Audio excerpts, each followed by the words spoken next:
can't believe I'm filming a YouTube tutorial right now. It's literally been over a decade. Welcome to the Megan Method University, Megan Method Education. I know it's a little dark, it's nighttime, I'm preparing for my class tomorrow, and I am going to be making some threaders for my class. So I thought I would make a little tutorial so that way if you're at home, you always know how to make one. If your threader breaks, snaps, whatever, you'll have the tools and knowledge to make one right there in the salon. The supplies you're going to need is you are going to need this clear monofilament illusion cord, and I like the 0.3 millimeters. I will have everything listed below. You can also shop on my Amazon storefront. I have everything that you need for hair extensions in there. So the reason I like to use this tiny little cord is because when you are threading the client's hair through the bead, you want the maximum amount of hair going through there. So you don't want your threader to be taking up a lot of that space, right?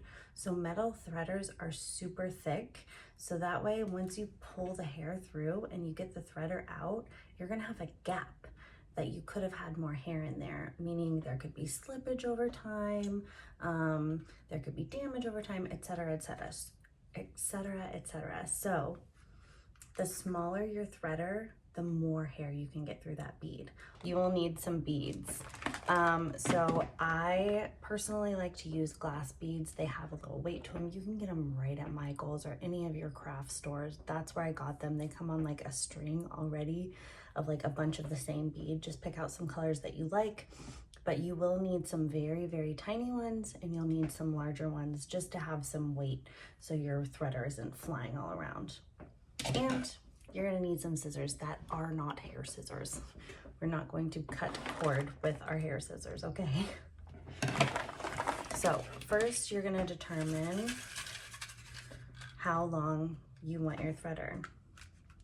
I cut about, I think it's a little less. So almost a full arm's length and all the way to my shoulder. You can always cut it shorter. The longer the better. Then you're going to take your beaded cord and fold it in half. And again, decide how much room you need to be able to either put your finger through, your wrist through, and then also have space for your beads. And once you decide that length, you're going to take both ends and you're going to make a knot. You're going to pull both of those strings through and make a knot.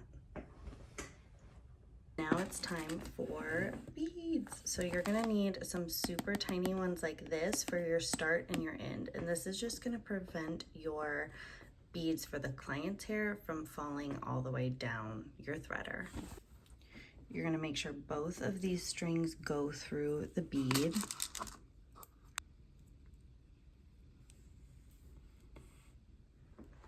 So see, that's your stopper. And again, these can be any color. I just like to use clear.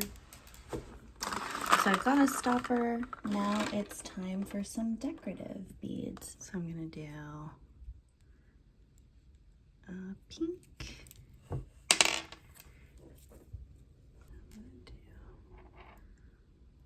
gonna follow up with a little clear.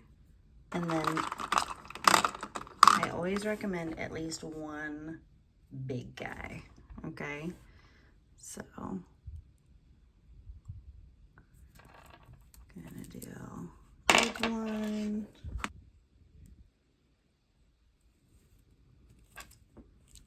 Again, you're making sure both threads are going through there.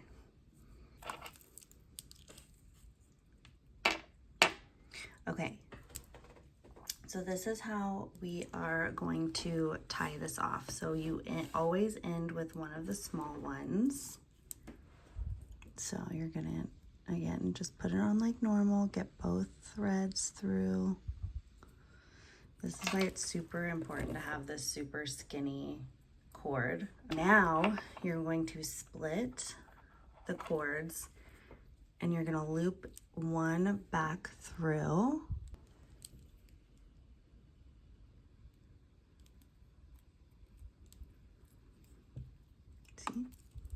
that, and then you just kind of like pull it tight, so that way it's really tight. And then I'm gonna tie a knot. So here you can tie a couple knots. So I'm gonna do 2 just regular knots, and then I'm gonna add my little charm. So I've got little charms. This one's M for Megan. But I have charms for the other girls, so 2,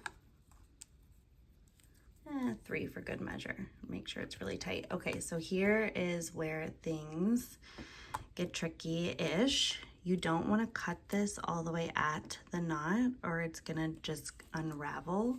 So you do want to leave some little tails, okay?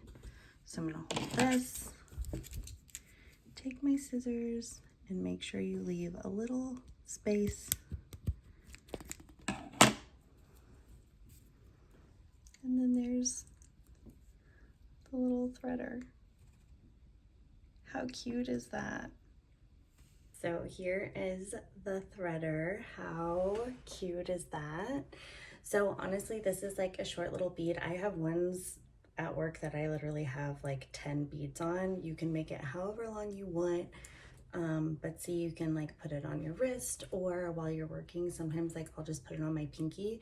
It's kind of like when you're learning to foil, you learn to not put your foiling comb down, right? So same with your threader, you can just always keep it on you. That way you're not putting it down as you're working, it's just right there. Or if you have one of those trays that have like the extension combs on it, you can always just loop it right on there, which is so convenient, and just grab it as you go. What's nice is you can make like 4 or 5 of these little threaders and keep them preloaded with beads, because you know, we need to match the bead to the client's hair. We don't just use one color on everyone. That's what customization is all about. But this is how you make a little threader. How cute! And now you'll know should an emergency arise at work, or if you just don't have one and you want to switch from using a metal threader to one of these guys.